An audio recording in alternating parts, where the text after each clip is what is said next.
we are again. I was not planning on making this video, but due to unforeseen circumstances, YouTube crapped out on me, and for some reason all of my footage from the previous video, because that video was supposed to be 30 minutes long. Yeah, and that obviously didn't happen because what am I trying to say? That video that I posted right before this one that I'm about to upload right now, this one I'm filming, it says that it's at 13 minutes, and I was like, that doesn't look right. So yeah, so I was cut off. It's kind of embarrassing. I was cut off like right in the middle of me talking in the last video.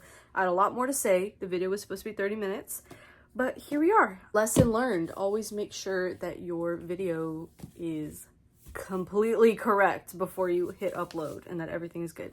So anyway, the cutoff and that footage is lost now. It's lost in the abyss of the wherever it is. So I'm not gonna waste time trying to get it back. I'll just refilm. So I was in those clips that I lost, I was talking about these two books. This for this series that I'm doing, I'm reading my whole TBR. I don't know if you can see it. I don't know if you can see it like up to here.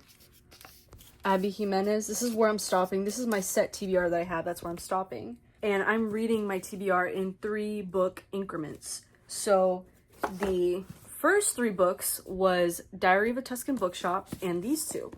Thicker Than Water by Kerry Washington, her memoir, and Build the Life You Want, The Art and Science of Getting Happier by Arthur C. Brooks and Oprah Winfrey. It feels like a lifetime ago that I read these two. But so basically, essentially, this book, 5 stars, 100%. It had some really good life lessons, tips on how to live a happier life. And it always reiterated the point that happiness is a journey, not a destination. It's always going to be, because the point of life should not be just to exclusively just be happy. It should be how to deal with what life throws at you. And that's a very good lesson that I learned. I highlighted and underlined literally like every other page in this book. It is that good.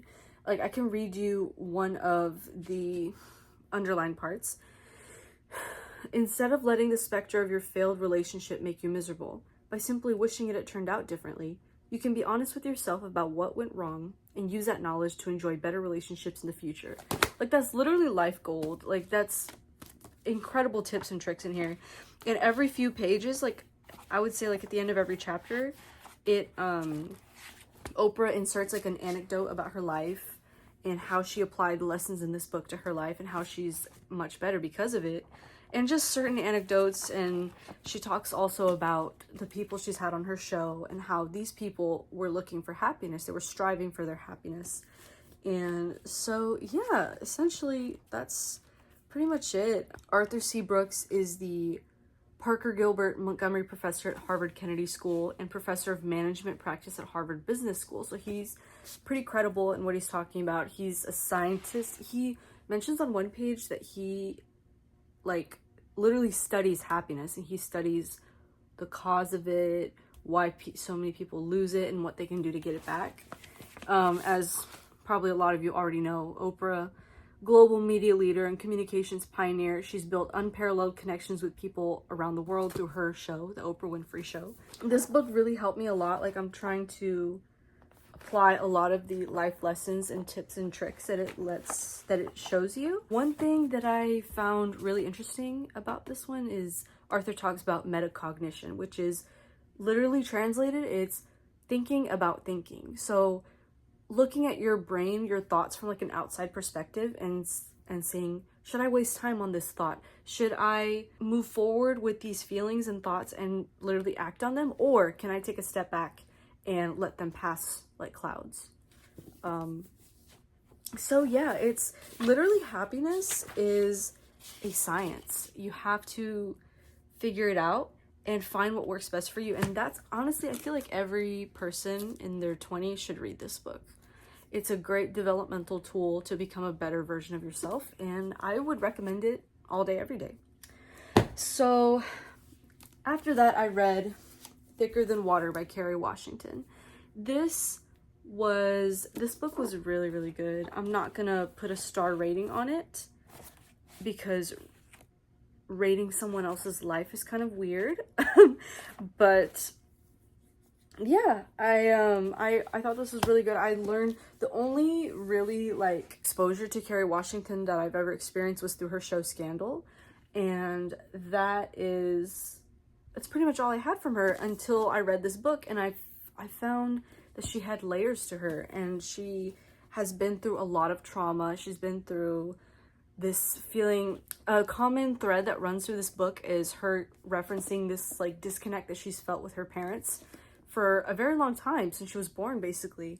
And at the end of the book you find out what that disconnect was, the origins of it, and I wasn't expecting it, to be honest. I really wasn't, and it was really interesting to see that side of her that she's never really shown anyone except through this book. That reminds me, I say I shouldn't put star ratings on people's memoirs, yet I have a star rating on a memoir on my Goodreads, so I should probably fix that.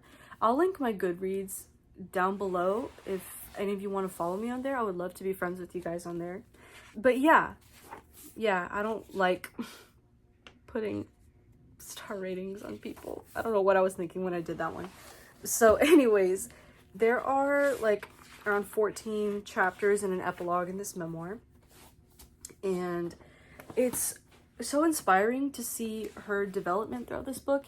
And this book also gave me an insight into like the acting industry in Hollywood, and how like judgmental and full of rejection the acting industry is. Like when I was little, I used to want to be an actor, and now I'm just like, no way, never.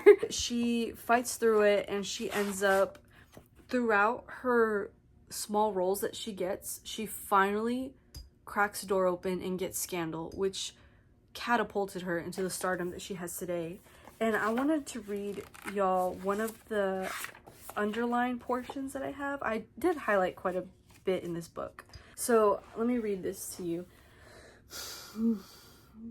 My parents' inability to express their truths modeled for me that it was inappropriate for me to express mine. Their comfort seemed to rely on pleasantries, perfectionism, and emotional isolation. And so to be closer to them, or to move them closer to me, I chose to try to be their beautiful, perfect, gifted, quiet, and easy child. Maybe then I would be worthy. Perhaps then I could finally get the fullness of their hearts. Like, are you kidding me? That's, oh my god, that's rough. But yeah, she always describes her childhood as being like, we can never tell the truth 100%. We have to keep things calm and keep things chill. We can never have open and honest conversations with each other as a family. And just thinking about living in a life like that, it feels like that would be very isolating. And I feel so bad for Carrie that she had to go through that. But it's just that type of raw and vulnerable language that's what makes this a good book. Just like, it's amazing. Her story is amazing. I would highly, highly recommend this book. So yeah, I don't know if I gave this one a star rating already. 5 stars if I haven't.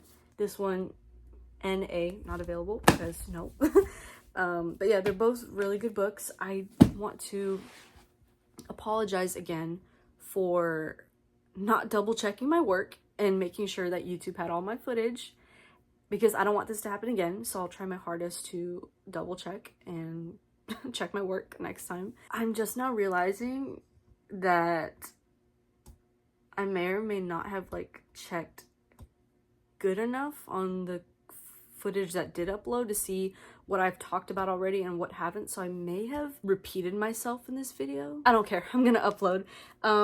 Literally everything else that was in the lost footage was like clips of me reading and like me yapping about these books. So I don't think I'm missing anything. For my next, oh, I could give you guys a current read update right now. Yeah, I'll do that. 1 second. So, like I mentioned, these are the next 3 books that are gonna be in my reading through my TBR series. Last night, as of filming this right now, last night I finished Hemingway's Girl. I wasn't expecting to like it as much as I did.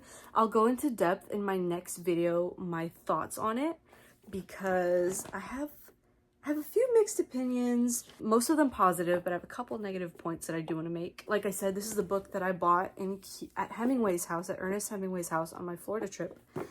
But yeah, so as of right now, I have started Emily Wilde's Encyclopedia of Fairies on audiobook, and it's really nice because she has a British accent, the reader, so this is really good. Barnes & Noble exclusive edition, and then just to remind y'all, 7 Year Slip is my 3rd book. And I'm very much looking forward to this one. I've heard nothing but good things about this book, and it was just published last year, 2023, so it's like pretty new. So yeah, that's gonna be that. And I will also, in my next video, I'll have another fun activity that I'll be doing, so stay tuned. It's gonna be like a chatty video while I do this fun activity. So yeah. Thank you guys so much for watching. Again, I really do want to apologize. I feel so bad. You guys are probably expecting way more from that video, and I am disappointed in myself. So next time, I'll make sure that everything goes smoothly for you guys, so you guys can have full content. Okay, I will see you guys in the next video. I will be working on that as soon as possible. So yeah, thank you guys for watching. I hope you guys are having a good time wherever you are. I hope you're doing well, and if you're not doing well, that's okay too. I'll be thinking of you and sending you virtual hugs. Okay, alrighty, I'll see you guys. Bye. Thank you for watching. Bye.